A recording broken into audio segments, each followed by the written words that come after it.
पर।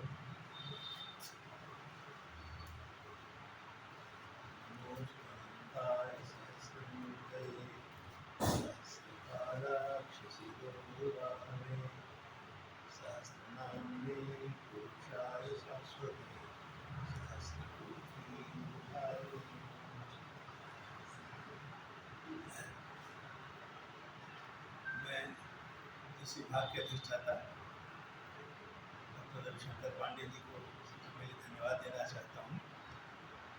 उनका आदेश है, शायद देखना चाहते हैं कि मैं अपनी वृद्धावस्था के साथ बहुत कुछ भूल गया याद है। परीक्षा में तो सब करते रहते हैं, मैं भी करता हूँ, करते हुए ही, लेकिन आदेश है तो कुछ कहूँगा। अच्छा, इन्होंने मैं यहाँ का पूर्व आचार्य और अध्यक्ष प्रोफेसर राजीव रंजन सिंह, इन्होंने मुझसे आदेश किया है कि साहित्य की स्थिति क्या है, उसमें गुण अलंकार का भेद क्या है, इस पर संक्षेप में कहूँगा। पहले यह जानना चाहिए कि साहित्य है क्या, हम साहित्य कहते क्या, एक एक कदम बढ़े। सीधा सा उत्तर है शब्द और अर्थ का समूह, यही साहित्य है। शब्दार्थ समूह काव्य। यहाँ पर एक आपत्ति हो सकती है क्योंकि इस लक्षण पर अक्सर प्राय लोग कहते हैं कि कवे कर्म काव्यम, और कवि का जो कर्म है, कवि जो रहता है वो काव्य है, और कवि कौन है, जो काव्य का रचनाकार है। तो ये अन्योन्याश्रय एक पर दूसरे की स्थिति कैसे कर सकते हैं, इसलिए मैंने दूसरा ये लक्षण किया। तो शब्दार्थ समूह का नाम काव्य है। इस पर आपत्ति उठेगी, तब तो कोई गाली किसी को दे रहा है उसमें भी शब्द और अर्थ है, वो भी काव्य हो जाए। किसी को कोई अभिशाप दे रहा है, कठोर बोल रहा है, वो भी काव्य हो जाए। तो हमको इसमें कुछ व्यावर्तन अलग करना पड़ेगा सामान्य भाषा से साहित्य, और अलग करने का तरीका ये होता है कि विशेषण लगाते हैं। गायों का समूह है, अनेक प्रकार की गाय, उसमें हम एक को चाहते हैं तो काली गाय कह दिया, अब एक गाय है, बाकी सब। तो विशेषण व्यावर्तक होता है, अलग करके। इसमें भी हम व्यावर्तक लगाएंगे, अनेक संप्रदाय, लेकिन पहला जो है वो अलंकार, वो कहते हैं सालंकार से काव्यकार। अलंकृत जो शब्दार्थ समूह है उसी का नाम है काव्य। अब प्रश्न उठता है कि अलंकार क्या है, तो अलंकार जाने तब तो अलंकृत। अलंकार है इस रूप से उपस्थित करना अलग अलग प्रकारों से, इसमें शोभा उत्पन्न हो जाए। समझने के लिए, जैसे कोई महिला है वो सुंदर कब हो जाती है, आभूषण पहन ले, वो सौंदर्य के साधन लगा ले, अच्छे कपड़े पहन ले, सुंदर हो जाती है।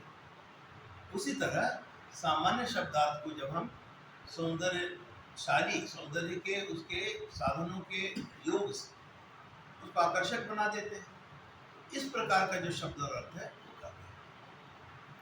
फिर प्रश्न उठता है, लोक में तो गहने हैं उपस्कर, शास्त्र में या काव्य में वो कैसे हो सकता है। इसका एक उदाहरण हम संगीत से समझ सकते हैं। संगीत में सात ही स्वर, सारे गामा पधा निसा, लेकिन उसको अलग अलग रूप में उपस्थित करते हैं। सा सा रे रे ग म, सा रे ग रे ग म, सा ग रे म, तीन प्रकार से। तो उसी चीज को अलग अलग रूप से जब न्यास करते हैं तो उसमें एक सौंदर्य, इसी का नाम है अलंकार। और वहाँ इसको संगीत में इसका अलंकार नाम ही है, राग के अलंकार।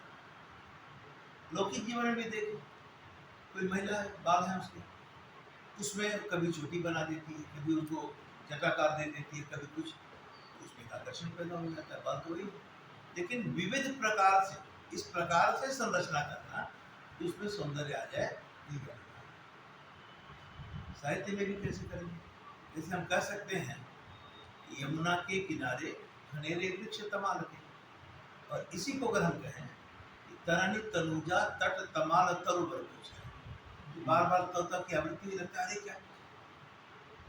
जैसे माघ ने कहा, उसी को हम कहें कि शोभते ऋषि कृष्ण, उसी को हम कहें चकासते चारु चमूरु चर। तो एक जो विलक्षणता आ गई मन में, अरे क्या यह जो कुतूहल पैदा हो गया, यही अलंकार है।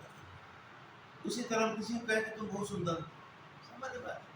अगर इसी को हम कहें कि आज धरती पर चांद कैसे चलती है, बात हुई है, आकर्षण कर दो। वो मर गए, आतंक का बुधन, उनको ईश्वर ने अपने पास बुला लिया। तो इस प्रकार का जो अंतर हम करते हैं, यही अलंकार शब्द और अर्थ में शोभा का कारण। अब प्रश्न उठता है कि अगर ये शोभा के कारक है, तो क्या इसी को मान ले अलंकार योग कर देंगे?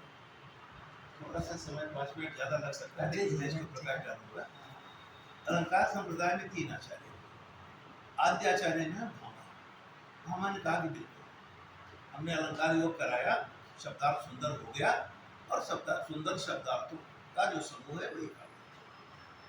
इसके बाद दंडी है, दंडी ने उसमें एक आपत्ति दिया, उस आपत्ति को इस मान लीजिए कोई व्यक्ति को युद्ध में जा रहा है, उसने खूब इत्र लगाया, सिल्क का कपड़ा पहना, गहने पहन लिया, शत्रु को देख के कहता आइए आइए शत्रु जी नमस्कार, बैठिए, थोड़ा ठंडे हो लीजिए, पानी वानी पीजिए, फिर लड़े। ये अच्छा लगेगा या वैरस्य का? आप कहेंगे नहीं, वहाँ तो कठोर बोलना चाहिए, ये इस तरह बोलने से वैरस्य हो गया।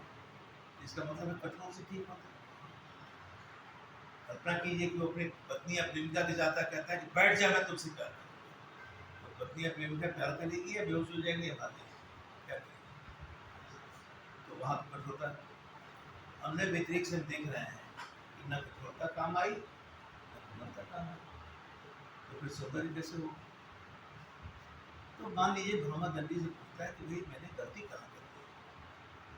दंडी कहेंगे कि तुमने एक गलती कर दी कि तुमने ये नहीं कहा कि प्रकृति के अनुसार जैसा स्वभाव हो तदनुसार अगर हम अलंकार के शब्दों का प्रयोग करेंगे तो सुंदर लगेगा। जैसे अगर कोई छात्रा क्लास में बन ठन के वो ओठ आदि रंग के अंदर आ जाए, बाल बना के खूब बनारसी कपड़े पहने, आप उनको हंसेंगे कि तारीफ करेंगे? और वही छात्रा अगर यहाँ के जो कक्षा में चाहिए उस वेश में शाम में पार्टी में चली जाए तो वहाँ हंसी जाएगी। तो जैसी प्रकृति है तदनुगुण अलंकार धारण से शोभा होती है, अन्यथा नहीं होती। इसलिए उन्होंने कहा इष्टार्थ व्यवच्छिन्ना पदावली, इष्ट जो हमारा अभिलषित है तदनुगुण जो पदावली होगी उसमें शोभा होगी। ये दूसरे आचार्य। इसके बाद वामन टर्निंग पॉइंट, वहां से एकदम से जो देहवादी थे शब्दार्थ ही जो है सब उससे एकदम बदल जाता है। उस पर चर्चा नहीं करेंगे, लेकिन इतना ही कहेंगे कि वामन ने कहा कि इसका मतलब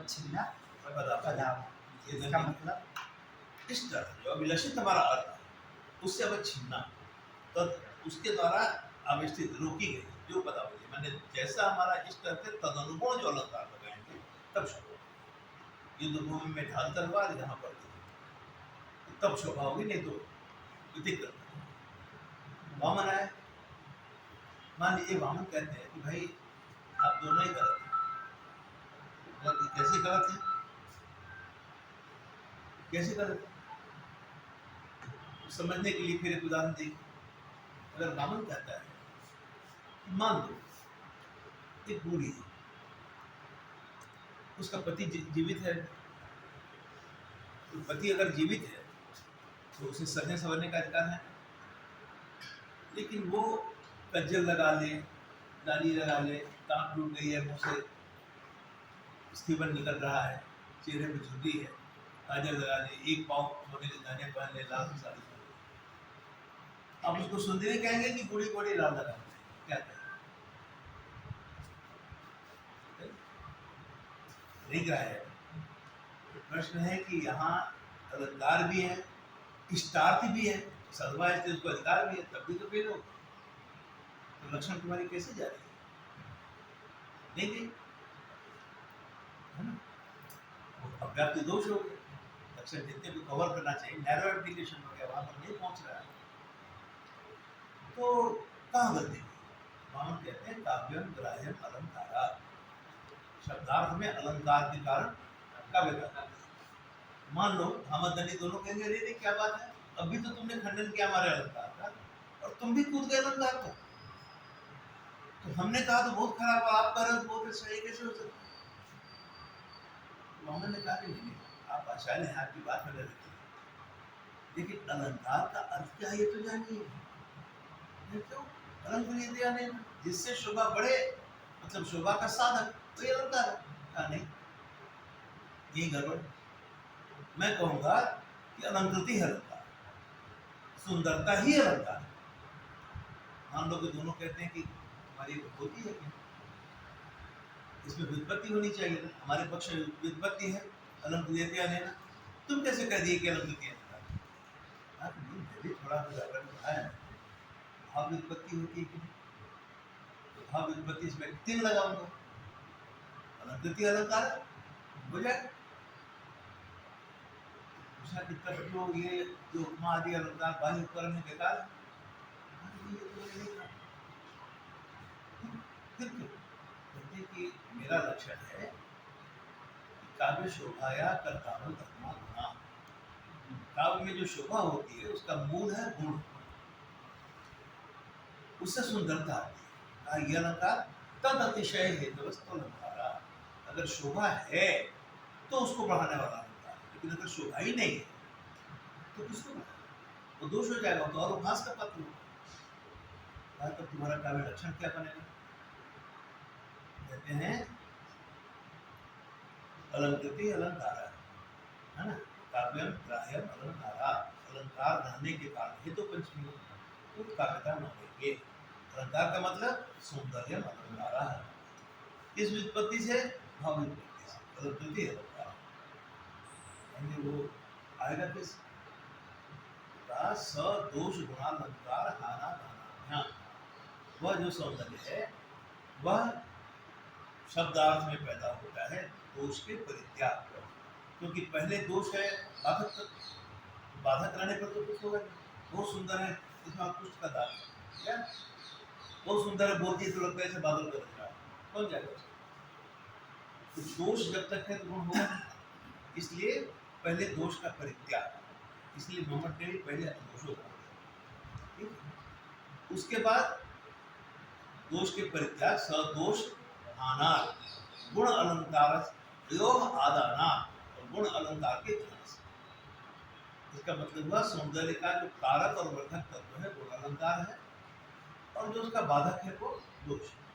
ठीक, तो बाधक न हो साधक रहे, अगर ऐसी बात है तो फिर गुण अलंकार दोनों ही शोभा वर्धक है, अलग क्यों किया तुमने? अलग नहीं करना चाहिए, एक ही है। उस गुण का नहीं, थोड़ा सा अंतर है दोनों। क्या अंतर है? पहला तो गुण जो है वो सौंदर्य का कारक है, तो गुण नहीं होगा तो सौंदर्य होगा ही नहीं। अगर सौंदर्य है तो अलंकार वर्धक है, तो एक कारक है एक वर्धक है।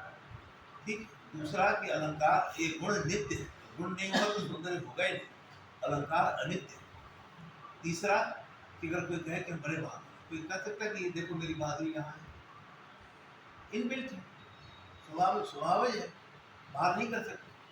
तो गुण जो है तो आंतरिक और कटक कुंडल की तरह अलंकार में बाहर है। ठीक है, ये तीन मुख्य आधार पर हम गुण और अलंकार में भेद करते हैं, दोनों साधक हैं, लेकिन गुण ये है अलंकार ये है। अब एक प्रश्न और उठता है कि अगर ऐसी ही बात है, ये पुस्तक में नहीं मिलेगा, आपको पढ़ना है, मुझे याद है कि अगर वो बदला नहीं गया होगा तो 30 वर्ष में का अलंकार से जुड़ती है, उसमें ये प्रश्न वहाँ से किताब में कहीं नहीं मिलेगा, क्योंकि प्रश्न ये उठता है जो सामान्य शब्दार्थ है, राजा रानी चुम्बन आदि, यही तो काव्य में भी है। तो यहाँ तुम कहते हो कि सामान्य भाषा के शब्द है, वहाँ काव्य का शब्द है, ऐसा कैसे? ऐसा हो कैसे सकता है? हर शब्द में तो अलंकार जुड़ा नहीं, तो तुम कैसे ऐसा कर सकते? ये प्रश्न मैं पढ़ाते समय मुझे पहले दिमाग में आया था, पुस्तक में मिला, उसका उदाहरण आप भी पढ़ाएंगे इसलिए ध्यान रखिए। उसका उत्तर है, जब काव्य के अधिकारी की बात होती है, कहते हैं खरोच के ना सत्यनाम व्यवहार में उपयोग होती है। तो काव्य के लिखने वाले या पढ़ने वाले दो प्रकार के रोचकी एक सत्रह रोचकी मतलब जिसको नुक्ताची भोजन में जरा सा अरे ये तो नमक जाता है, ये एकदम जैसे विवेचन बुद्धि से जो स्वाद देते हैं। और दूसरे सत्रह वाली जो घास फूसा जो मिल गया निगल लिया। इन दोनों में कौन अच्छे भोक्ता हमें बताइए। अगर आप भोजन बनाइए तो कौन अच्छा हो। और उसके क्या सत्रह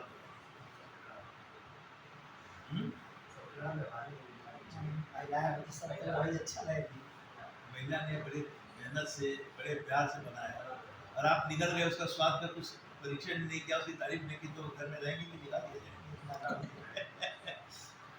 तो अच्छा तो वो ना है जो आपके चीज का मूल्यांकन करे, जिसको जरा सा भी स्वाद का बिल्कुल पता लग गया उसका, वो उससे ना सही मूल्यांकन किया।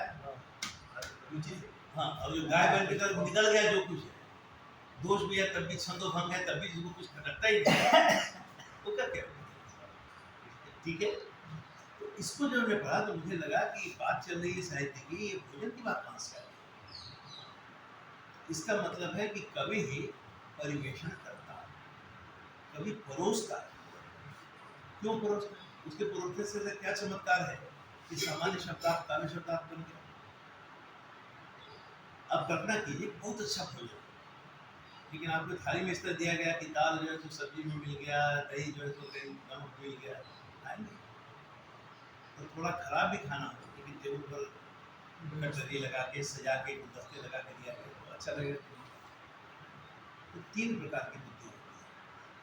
पहली बुद्धि विषय प्रकाशिका, जो संसार के विषयों से हमको परिज्ञान कराती है, वो विषय प्रकाशिका है।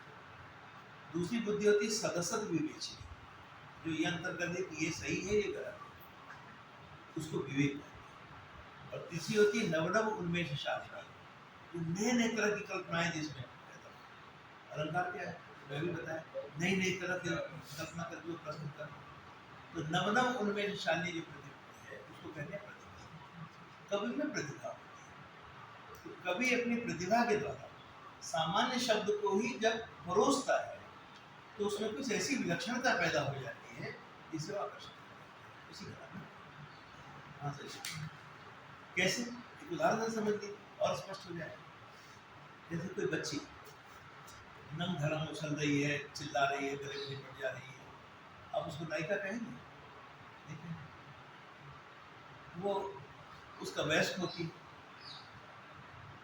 यौवन संस्पर्श होता है, अब उसका शरीर में भी कुछ परिवर्तन हो गया, स्वभाव में भी परिवर्तन हो गया। अब वो ठठा के नहीं हंसती, मुस्कुराती है, अब वो दौड़ती नहीं है, शर्माती चलती है, बात बात उसके दाल लाल हो जाते हैं। अब उसको नायिका कहेंगे कि बच्ची कहेंगे? इस बच्ची से नायिका में परिवर्तन का कारण क्या है? यौवन संस्पर्श। उसी तरह सामान्य शब्दार्थ को जब कवि की प्रतिभा का संस्पर्श मिलता है तो जैसे लड़की युवती बन जाए, उस तरह सामान्य शब्दार्थ काव्य। और ऐसे काव्य शब्दार्थ को जब अब वो कैसा काव्य होगा? सगुण। जब भी गुण आया तो सौंदर्य हो गया। अब उस सौंदर्य को अगर अलंकार का भी योग मिल जाए तो अतिशय सौंदर्यशाली, उस पर आंखें नहीं हटेगी, मुंह से बरबस सीधी निकल जाएगी। इस प्रकार अतिशयित जो सौंदर्य उससे युक्त जो शब्दार्थ उसका समूह, इस रूप से समझिए गुण अलंकार काव्य है क्या, इस पर और आगे बहुत सी बात समझदार की है। तो गुणों का कहा कि संयोग विद्या हराते हैं, स्वभाव विद्या गुणा, तो ये तो तरीका प्रभाव, क्योंकि एक बार पूरा अलंकार प्रयोग हो गया, क्योंकि संयोग संबंध मानते हैं, जैसे कहते हैं कि एक बार प्रयोग है, प्रयोग का मतलब है कि वह वियोग पूरा सर होता है। एक बार किसी काव्य में अलंकार का निवेश हो गया तो फिर उस अलंकार को हम वहां से हटा नहीं सकते। आप दुष्ट हैं, लेकिन ताली बजवाने के लिए आप मीठा बोल लिए, ये किस संबंध से हो? लेकिन आपका स्वभाव ही ऐसा है कि आप कठोर नहीं बोल सकते, किस रीति से होगा? स्वाभाविक। उस समय वो आपकी प्रशंसा ये पहला वाला ज्यादा कराएगा कि दूसरा वाला? क्योंकि देखिए संसार में कुछ भी है वो किस संबंध से और किस धर्म से, क्योंकि देखिए ये टेबल, ये भैंस क्यों नहीं, हम इसको टेबल क्यों कर रहे हैं, भैंस क्यों नहीं करते? क्योंकि संसार का कोई भी जो ज्ञान है वो एक स्ट्रक्चर्ड नॉलेज, एक खास ढांचे में बना हुआ है। वो है धर्म धर्मी सम्मान, इसको कहते हैं तृतीयावगाही बोध। प्रथम क्षण में जो बोध होता है वो तृतीयावगाही नहीं होता है। आप कहीं कुछ दूध देते हैं, पहले मन में क्या था, क्या है, उसमें कुछ आता है कि कौन लिंग है, कौन पुरुष है, कौन कुछ आता है क्या? ये क्षण मात्र के लिए जो होता है, न्याय का सिद्धांत है कि पदार्थ निर्गुण निर्कर्मक ही पैदा होता है, कोई धर्म नहीं होता है। बौद्ध दर्शन भी यही मानता है, कहता है कि वही सत्य है। जब आगे उसके आप कहते हैं वो सब असत्य है, क्योंकि आपने उसमें जोड़ दिया, गुलाब को सुगंध, ये सब आपका जोड़ा हुआ है, इसलिए वो वास्तविक नहीं है। तो निर्विकल्पक उसको न्याय में निर्विकल्पक कहा। द्वितीय क्षण में उसमें गुण कर्मा दिया जाता है। तो आप देखते हैं जब भी वो आया तो अब उसको गुलाब क्यों कहते हैं, उसको चमेली क्यों नहीं कहते? क्योंकि गुलाब में एक ऐसा धर्म है जो गुलाब से भिन्न पदार्थों में नहीं है, ठीक है, तो उसको हम कहते हैं धर्म। तो गुलाब में गुलाबत्व तो धर्म है। वो धर्म किस संबंध से, अगर उसको हम संबंध का ज्ञान नहीं होगा तो पटान हो जाएगा। तो चूंकि वह एक जाति है, जाति कहते हैं जो अनेक पदार्थों में है, नित्य है, लेकिन एक है, ठीक है। तो अनेक गुलाब में रहने वाला, कोई पीला गुलाब है, सफेद है, लेकिन आप सबको गुलाब रूप से जानते हैं। तो उन सब में क्या है, गुलाबत्व धर्म है। और वह धर्म किस संबंध से, अगर संयोग से मान लीजिए आपने कागज के गुलाब बना के रंग दिया है तो समवाय संबंध नहीं, वो उस गुलाब में सुगंध नहीं है, क्योंकि वो उसका धर्म को सही रूप से नहीं आया, ठीक।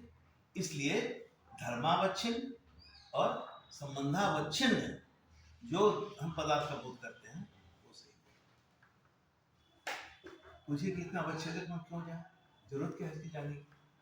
न्याय का प्रथम सूत्र देखिए, कहते हैं कि संसार में जितने भी दर्शन है उनका लक्ष्य क्या है?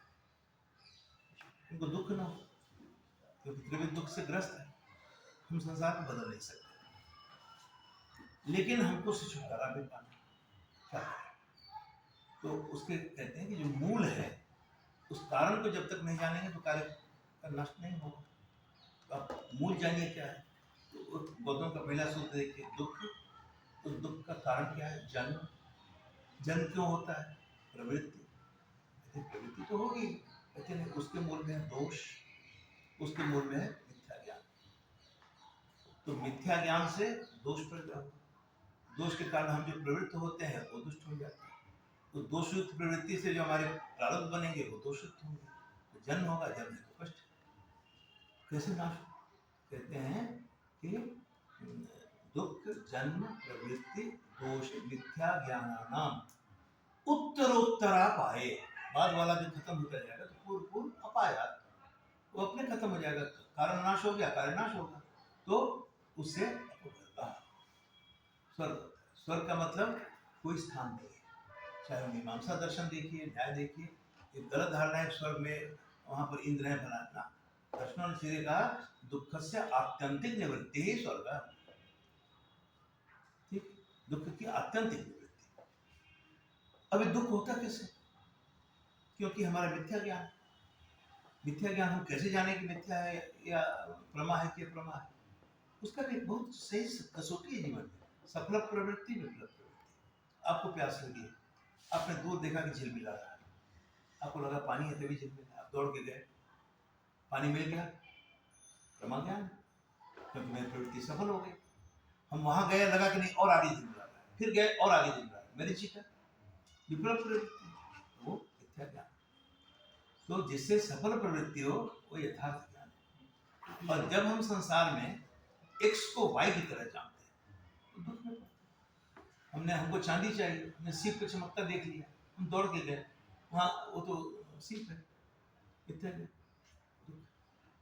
लेकिन अगर हम उसको सीप को सीप की तरह जानेंगे तो हम प्रवृत्त नहीं होंगे।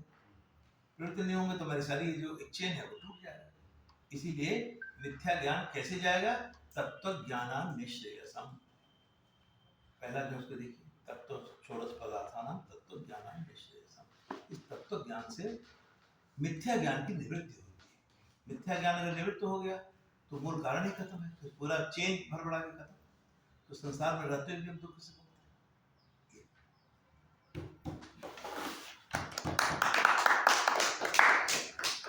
शंकर जी पास या फिर नहीं